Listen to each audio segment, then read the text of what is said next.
नमस्तेभ्यः। ओम नमस्तेभ्यः।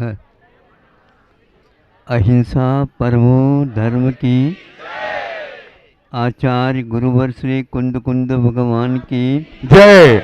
आचार्य गुरुवर श्री ज्ञान सागर मुनि महाराज की जय। आचार्य गुरुवर विद्यासागर जी महाराज की, समस्त आचार्य संघ की।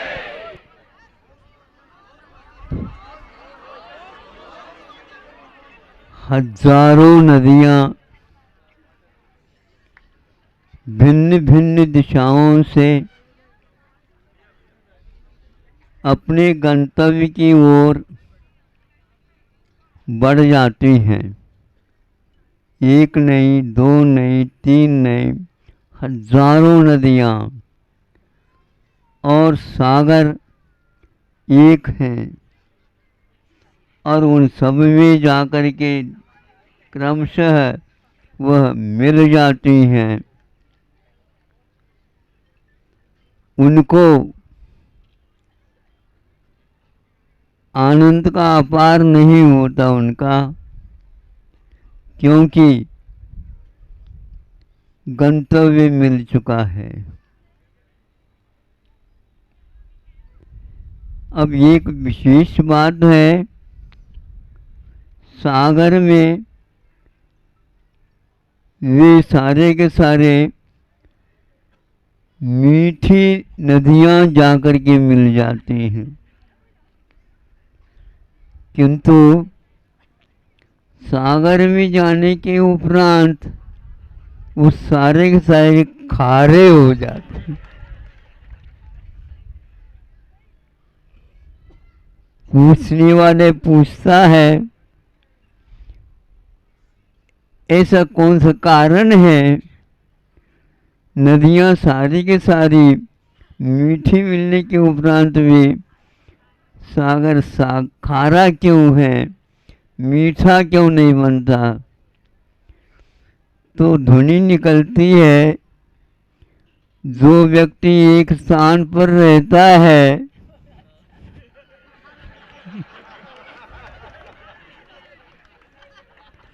वह कभी भी मीठा, इसलिए साधुओं को बहते रहना चाहिए, बहते रहना चाहिए।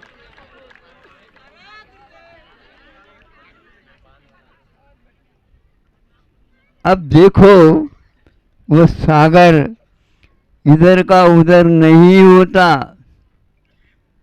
इसलिए वह खारा रहता है और नदियां बहती रहती हैं। पवित्र जल उनका रहता है और एक प्रकार से जो ही सागर सूर्य की तपन से तप जाता है, अब सुन रहे हो, तो वह एकदम अपना खारापन छोड़ करके मीठा होता, हल्का होता है और वह ऊपर की ओर चला जाता है।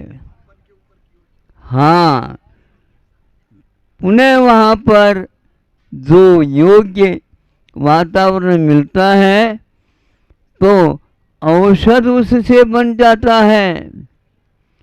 कई लोग उस जल को लेते हैं और उसमें योग्यता आ जाती है उस जल में, वहाँ औषध बनने के उपरांत भी उसकी उम्र बढ़ जाती है। तपना आवश्यक है और आप लोग तपस्या से डरते हैं, बनी बनी रसोई मिल जाए हैं और वो भी बनाना भी न पड़े। लेकिन आप लोगों को श्रम करना है, आप लोगों को एक प्रकार से त्याग करना है। एक स्थान पर रहेंगे तो एक प्रकार से आपको वह मिलना तो चाहिए किंतु मिल नहीं सकेगा। आज या कल, कल या परसों कभी न कभी ये रास्ता आपको अपनाना ही होगा। जिन्होंने अपनाया उन्होंने पाया है, और जिन्होंने अपनाया नहीं, संकल्प भी ले लेता है तो इस भाव में नहीं सही, अगले पर्याय में तो अवश्य ही वह पाने के योग्य बन जाता है। इसलिए ऐसे बीज बोइए, जो कुछ समय लगेगा, देख रेख करिए, उसको पालिए, खाद पानी हवा आदि का योग्य वातावरण बनाए रखें, एकदम वह बीज लहलहाता हुआ फसल के रूप में परिवर्तित हो जाएगा। कितना बड़ा अंतर हो जाता है, और वह विश्व को जो भूख लगी है, प्यास लगे हैं, उन सब को दूर करने की क्षमता आ जाते हैं। फल हो जाते हैं उसके ऊपर, पेड़ के ऊपर, उससे रस मिलता है, पानी की भी पूर्ति होती है कथनचित, और बीज के माध्यम से वह फसल आ जाती है। सब लोगों को खारा पानी भी यदि आप दे देते हैं तो भी उसका फल का रस हमेशा हमेशा मीठा रहेगा, और बीज भी आटेदार होकर के आपके भूख को दूर करने वाले हो जाते हैं। श्रम करने से, योग्य सेवा करने से वह निश्चित रूप से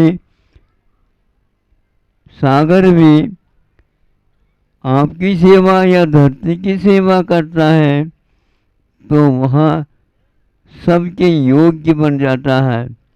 नदियों के पानी, सागर के पानी, इतना ही अंतर है। धरती के पास जब तक वह रहता है तब तक खारा नहीं बनता, किंतु वह जो ही अन्यत्र चला जाता है तो वह पुनः खारा बन जाता है। इसलिए योग्य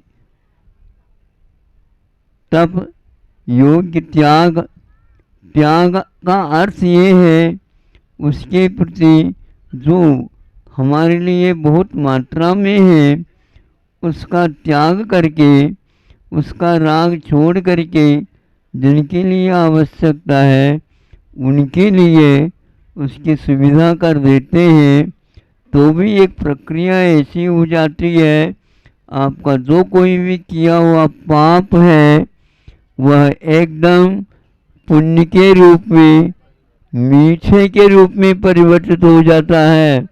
यदि आप अपने अनावश्यक है, रखा है, उसको दे देंगे तो मोह का त्याग हो जाता है, राग का त्याग हो जाता है, किंतु आपके लिए बंध का कारण था, और उसके त्याग करने से निर्जरा का कारण हो जाता है।